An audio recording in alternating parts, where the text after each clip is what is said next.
नमस्कार विद्यार्थियों। अनिवार्य हिंदी की इस कक्षा में आप सभी विद्यार्थियों का हार्दिक स्वागत है। हम अनिवार्य हिंदी बीएससी पार्ट फर्स्ट की कक्षा में पढ़ रहे हैं और पाठ्यक्रमानुसार बीएससी पार्ट फर्स्ट अनिवार्य हिंदी की जो पुस्तक है पद्य भाग, उसके बारे में हम पढ़ रहे थे और उसके कई सारे पाठों पर चर्चा हमने कर ली है। आज की हमारी जो चर्चा है वह एक ऐसे साहित्यकार से संबंधित है जो नितांत हमारा हाड़ौती अंचल का एक प्रसिद्ध साहित्यकार है, जिन्होंने हाड़ौती की बोली को एक काव्यात्मक गरिमा प्रदान की। हाड़ौती बोली में काव्य रचना, साहित्य रचना करके इस बोली को साहित्यिक स्तर पर पहुंचाने का प्रयास किया है। ऐसे ही कवि हैं सुप्रसिद्ध कवि रघुराज सिंह हाड़ा, जो एक विशिष्ट साहित्यकार है और मूर्धन्य साहित्यकार है। साहित्य जगत में उनका ऊंचा नाम है, ऊंचा स्थान है, लेकिन सबसे अहम बात है तो वह यह है कि वो हमारे हाड़ौती अंचल के साहित्यकार हैं, जो केवल जन्म से हाड़ौती के हैं बल्कि कर्म से भी उन्होंने हाड़ौती को एक पहचान दिलाई।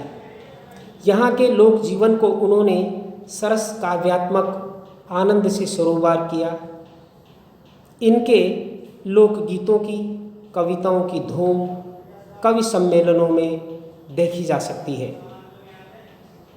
इन्होंने कई विषयों को लेकर काव्य रचनाएं की है।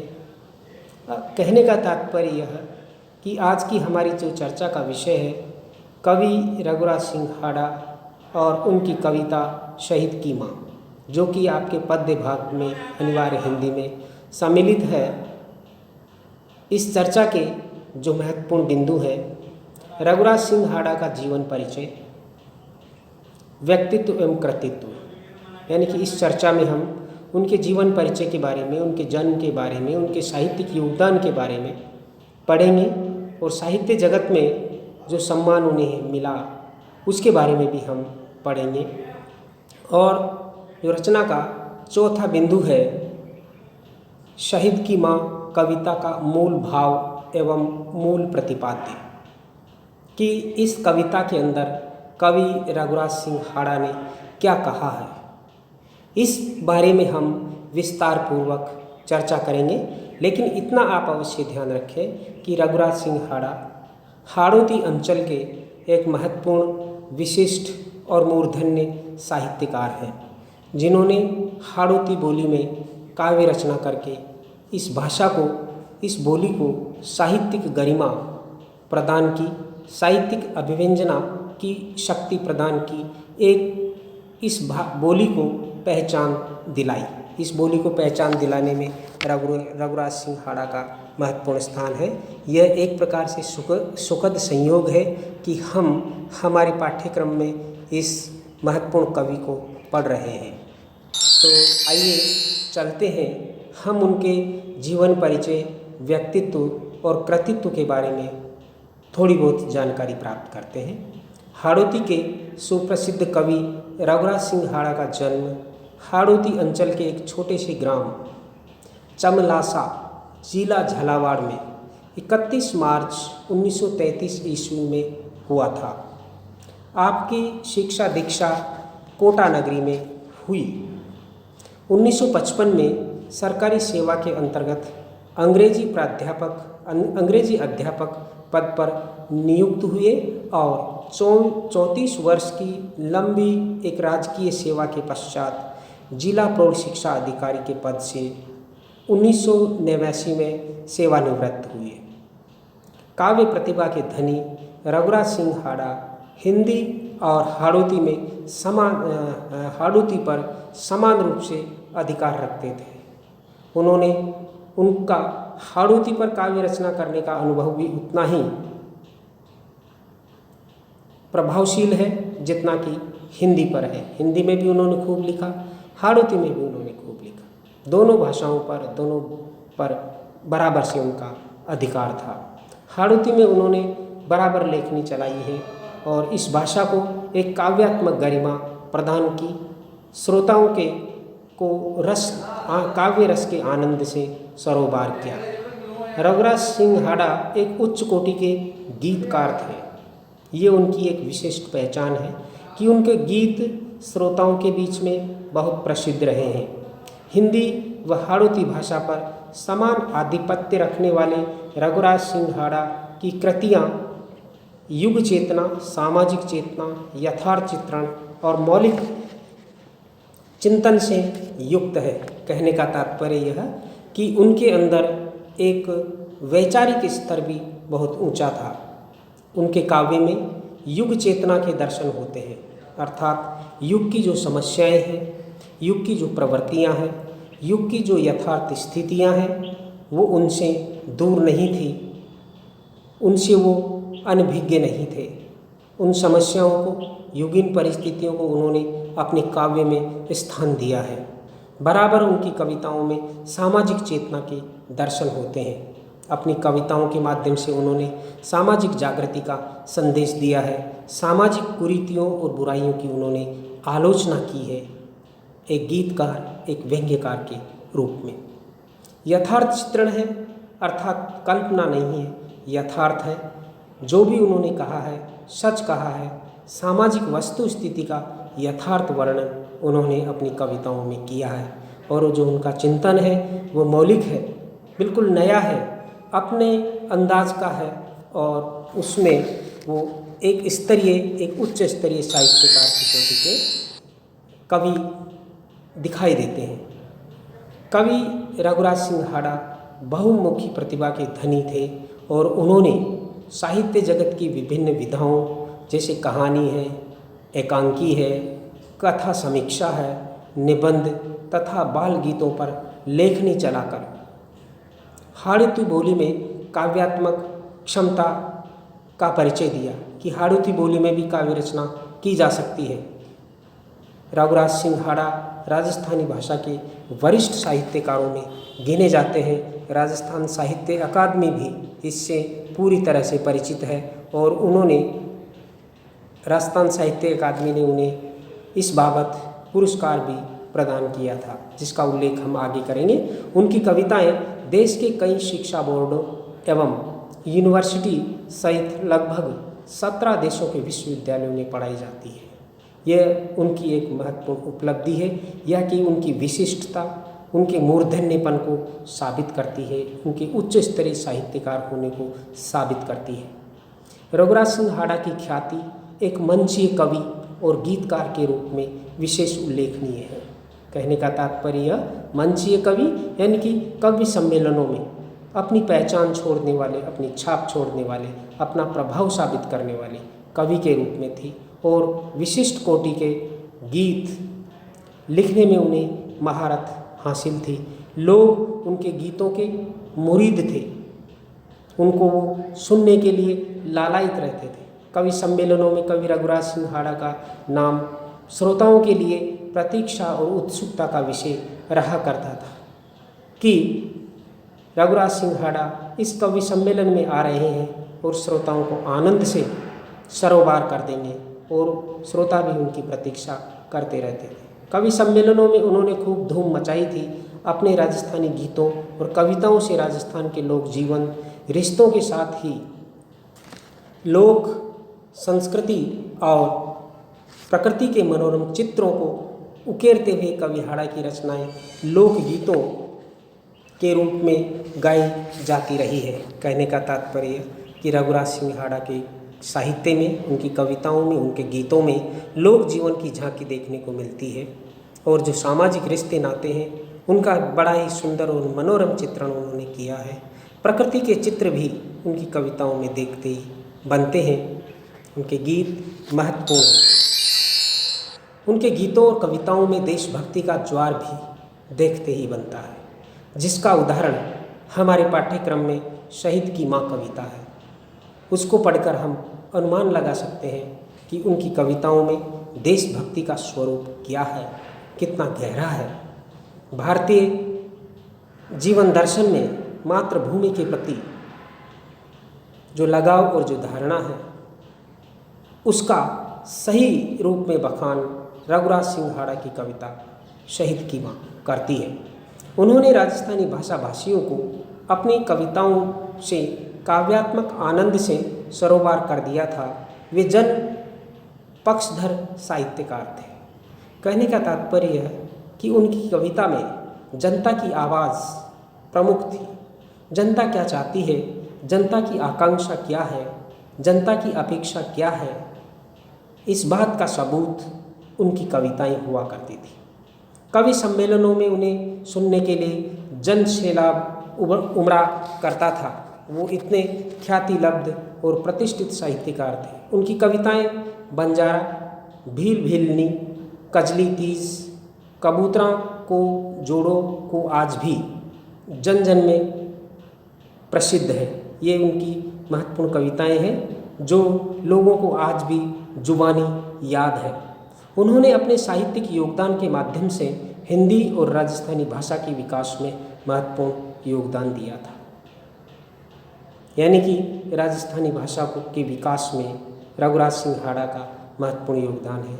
हाड़ौती भाषा में काव्य लेखनी चला करके उन्होंने जो हाड़ौती भाषा है उसके विकास में भी योगदान दिया था। विशेषकर हाड़ौती बोली में रचनाएं करके उन्होंने हाड़ौती भाषा को एक पहचान दिलाई थी तथा हाड़ौती भाषा की साहित्यिक रिक्तता को भरने का प्रयास उन्होंने अपनी कविताओं को माध्यम से, अपने गीतों के माध्यम से किया था। उनके निधन पर विकल्प जन संस्कृति मंच के अध्यक्ष, जो कि कोटा से संबंधित रखता है, अध्यक्ष किशन लाल वर्मा, सचिव शकूर अनवर तथा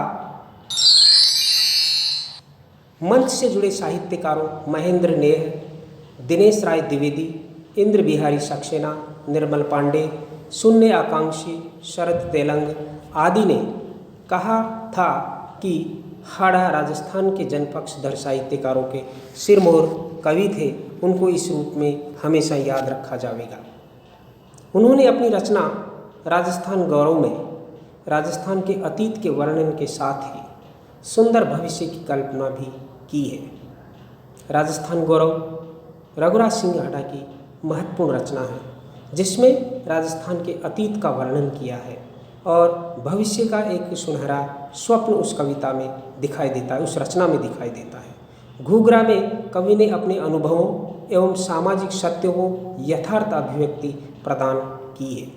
अर्थात घूघरा जो कि उनका एक कहानी संग्रह है, उसमें उन्होंने सामाजिक सत्य और अनुभवों को यथार्थ अभिव्यक्ति प्रदान की है। अनुताप कहानी संग्रह हृदय स्पर्शी कहानियों का खजाना है। घूघरा काव्य संग्रह है। आगे इस संदर्भ में देखेंगे कि ये कौन सी विधा की रचना है। अनुताप कहानी संग्रह हृदय स्पर्शी कहानियों का खजाना है। हरदोल खंड काव्य में कवि ने संवेदना विहीन मानव को मानवीय भावनाओं से युक्त बनाकर जीवन को सार्थक करने की प्रेरणा दी है। यानी कि हरदोल खंड काव्य भी उनका एक महत्वपूर्ण खंड काव्य है। म्हारो गाँव भूत पट्टी 6 जो इनकी रचना है, सहजता, मधुरता, विजयोल्लास और वीर दर्प के सभी भावभूमियों पर खरी उतरती है। एक महत्वपूर्ण रचना है। हाड़ा जी के साहित्य में सामाजिक विषमता पर व्यंग्य और वितृष्णा, कुरीतियों का विरोध किया गया है। राष्ट्रीय स्वाधीनता की भावना, मानवीय संवेदनाओं का मुखरित रूप, जीवन के प्रति गहन अनुराग, निश्चल भावाभिव्यक्ति का यथार्थ अंकन हुआ है। अर्थ ये हाड़ा जी की जो कविताएं हैं, साहित्य है, ये उनकी विशेषताएं हैं कि उनके साहित्य में सामाजिक विषमता का अंकन है, उसके प्रति एक प्रकार से विरोध का भाव है, कुरीतियों का विरोध है, राष्ट्रीय स्वाधीनता की भावना उनकी कविताओं में कूट कूट कर भरी हुई है, मानवीय संवेदनाओं का मुखरित रूप है। यानी कि मानवतावाद, मानव मानव की पक्षधरता उनकी कविता की महत्वपूर्ण विशेषता है। जीवन के प्रति उनमें गहरा अनुराग है, प्रेम है। निश्चल भाव अभिव्यक्ति का यथार्थ अंकन उनकी कविताओं में हुआ है। सरल व सहज शैली, ललित शब्दावली, सूक्ष्म बिंब विधान तथा सटीक प्रतीक विधान इनकी काव्य शैली को उत्कृष्टता प्रदान करती है। कहने का तात्पर्य यह है कि इनकी जो कविता है, गीत है, रचनाएं हैं, उनकी जो शैली है वो बिल्कुल सहज और सरल है, पठनीय है और बोधगम्य है। शब्दावली है वह बिल्कुल कोमलकांत शब्दावली है, मधुर शब्दावली है। बिंब विधान सूक्ष्म है, यानी कि उनकी कविता में सूक्ष्म चित्रात्मकता देखने को मिलती है और उनकी कविता में सटीक और बोधगम्यता से युक्त प्रतीक विधान है और इनकी कविता को ये विशेषताएं विशिष्टता प्रदान करती है, उसे महत्वपूर्ण बनाती है। पाठकों और श्रोताओं को हृदयंगम करने में कोई कठिनाई नहीं आती है, इसीलिए वे प्रसिद्ध कवि हैं, मूर्धन्य साहित्यकार हैं। पाठकों के बीच में भी और साहित्यकारों के बीच में भी सम्मानित और सराहनीय रहे हैं। रघुवीर हाड़ा की कई पुस्तकें प्रकाशित हुई हैं, जिनमें प्रमुख हैं कहानी संग्रह गौरव राजस्थान, घूघरा, अनुताप, काव्य संग्रह मारो गाँव भूतपट्टी 6, रोटी और फूल, क्यों माँ पढ़ा, हर बोलो, केशुला फूल, शब्दों के स्वार्थ, ये उनके काव्य संग्रह है। गीत संग्रह है मौसम और मन, गद्य संकलन है यदा कदा और संपादित पुस्तक है रंग और सौरभ। अब हम साहित्यिक सम्मान की बात करेंगे कि रघुराज सिंह हाड़ा को साहित्य जगत में बराबर सम्मान मिला है। ये उनकी उपलब्धि है और उनकी साहित्यिक क्षमता को प्रमाणित करने वाले तथ्य भी हैं। रघुराज सिंह हाड़ा को गुजरात के महुआ स्थित काग धाम पर पद्मश्री कवि काग भूप की स्मृति में काग सम्मान से सम्मानित किया गया। इसमें उन्हें 51,000 रुपये का चेक, शॉल, श्रीफल प्रदान कर सम्मानित किया गया। उन्हें यह सम्मान संत मुरारी बापू ने प्रदान किया। रघुराज सिंह हाड़ा को उनके कृतित्व के प्रति आदर और सम्मान भाव ज्ञापित करते हुए राजस्थान साहित्य अकादमी उदयपुर ने उनके विशिष्ट साहित्यकार सम्मान 2006-07 से भी अलंकृत किया है। यह हाड़ा की एक महत्वपूर्ण उपलब्धि है। उनको ये सम्मान उनके मौलिक चिंतन और रचनात्मक योगदान से हिंदी साहित्य को समृद्ध करने के फलस्वरूप प्रदान किया। जनवरी 2011 में विकल्प जन संस्कृति मंच कोटा द्वारा सृजन सद्भावना समारोह आयोजित करके रघुराज सिंह हाड़ा को सम्मानित किया गया। आगे देखिए, साहित्य की माँ कविता का मूल प्रतिपाद्य एवं सारांश। बोलते पत्थर कविता संग्रह में संकलित ओज गुण से परिपूर्ण प्रस्तुत कविता में शहीद की माँ के गौरवशाली, ममतामयी एवं देशभक्ति से परिपूर्ण हृदय को मार्मिक अभिव्यक्ति हुई है। कवि कहता है कि सूरवीर की मृत्यु पर देश के झंडे नहीं झुकना चाहिए, अपितु उन्हें सदैव ऊंचा रहना चाहिए, क्योंकि सूरवीर राष्ट्रीय झंडे को ऊंचा लहराता हुआ देखने के लिए ही अपना आत्म बलिदान करता है। यह कविता भारत की उस महान वीर और बलिदानी परंपरा का प्रतिनिधित्व करती है जिसमें देश की सेवा और सुरक्षा की खातिर बलिदान करने वालों को महान और स्वर्गिक पद प्राप्त होने की भावना निहित है, अमर होने की भावना निहित है।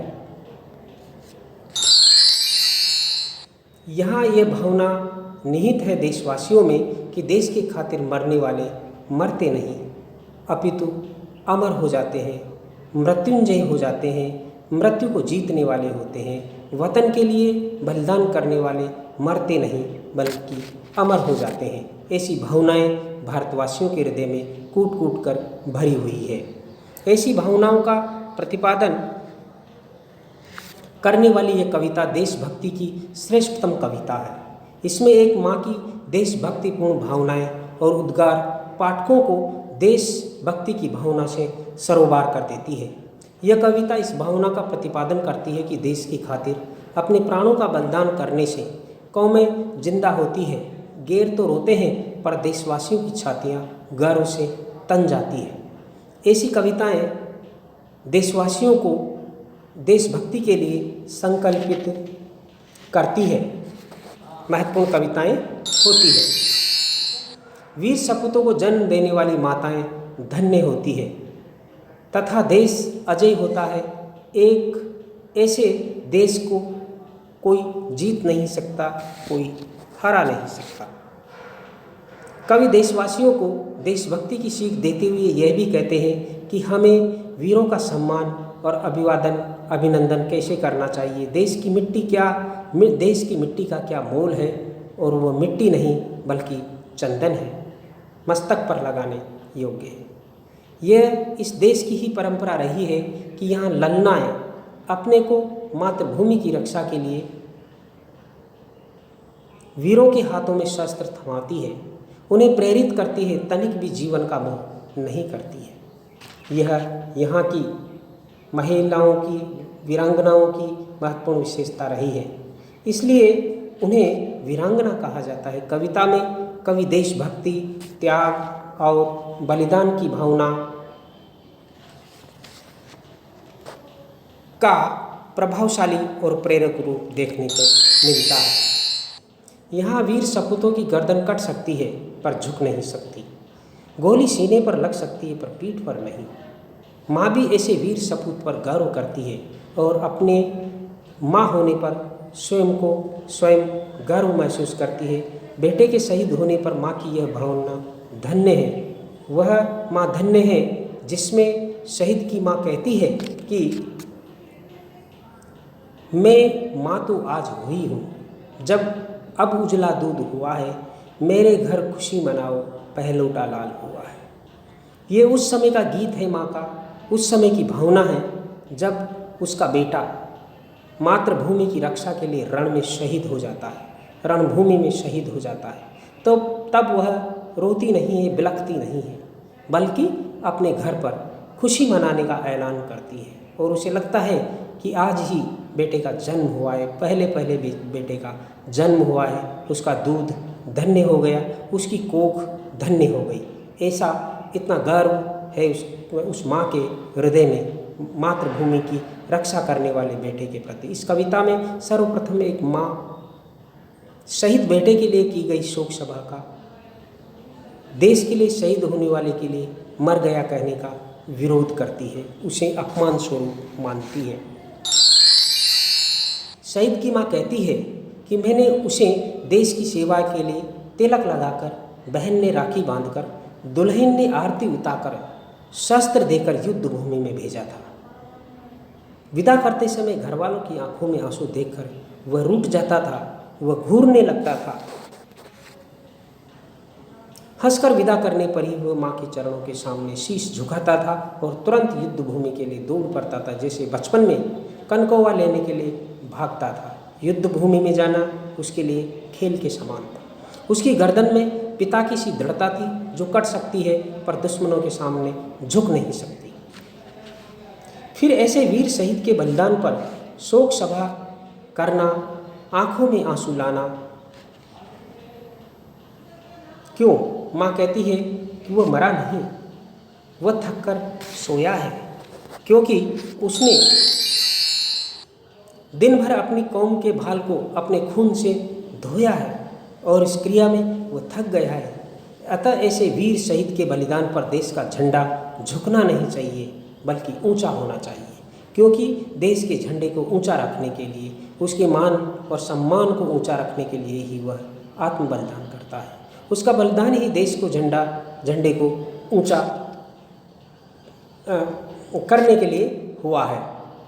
माँ कहती है कि कल ही तो उसका पत्र आया था जिसमें उसने लिखा था कि खुश हूँ, मैं युद्ध में पीठ दिखाकर एक भी गोली नहीं खाऊंगा, अर्थात पीठ दिखाकर नहीं भागूंगा, युद्ध से युद्ध में युद्ध भूमि से पीठ दिखा करके नहीं भागूंगा, प्राणों की चिंता नहीं करूंगा।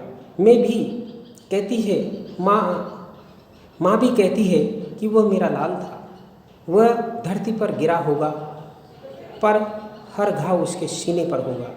फिर आखिर ऐसे वीर सपूत के बलिदान पर संगी ने नीची क्यों कर रखी है? क्यों सब मौन खड़े हो? निगाहों में मातम क्यों है? निगाहों में ये एक प्रकार का शोक क्यों है? मैं तो कल अपने लाल को वतन के खातिर अपना बलिदान करने पर गर्व करती हूँ। तुम मेरे घर पर मातम नहीं, खुशी मनाओ। माँ ऐलान करती है कि मेरे घर पर मातम मनाने की ज़रूरत नहीं, खुशी मनाने की ज़रूरत है। वह कहती है जो देश की आज़ादी के लिए अपना बलिदान करता है वह शिव के समान मृत्यु को जीतने वाला होता है, अमर होता है। शहीदों को जन्म देने वाली कोख धन्य होती है और ऐसा देश अजय होता है, उसको कोई जीत नहीं सकता। शहीदों के त्याग और बलिदान से कौमें जिंदा होती है और देश का गर्व से मस्तक ऊंचा उठता है। शहीद की माँ देशभक्ति की भावना का संचार करती हुई कहती है कि हे देशवासियों, वीरों का अभिवादन करना सीखो, वीरों का अभिनंदन करना सीखो और संकल्प शीश उठाओ, त्याग और बलिदान की राह को नमन करो और देश का झंडा ऊंचा उठाओ, देश का झंडा संभालो। तब मैं समझूंगी कि मेरे पुत्र का बलिदान सार्थक हुआ, उसकी वंदना हुई और एक शहीद की माँ को सम्मान मिला। उसके मन में जो कल्पना थी देशभक्ति को लेकर, देश को लेकर के, वो साकार हुई। इस प्रकार इस कविता में देशभक्ति के प्रति एक माँ का जो भाव है वो बहुत ही मार्मिक तरीके से जो कि पाठकों के सामने प्रस्तुत हुआ है। ये चर्चा यहीं खत्म होती है। अगली चर्चा में अनिवार्य हिंदी के पद्य भाग के पाठ रघुराज सिंह हाडा की कविता शहीद की माँ की व्याख्या एवं भावार्थ विश्लेषण करेंगे। आप देखते रहें। धन्यवाद।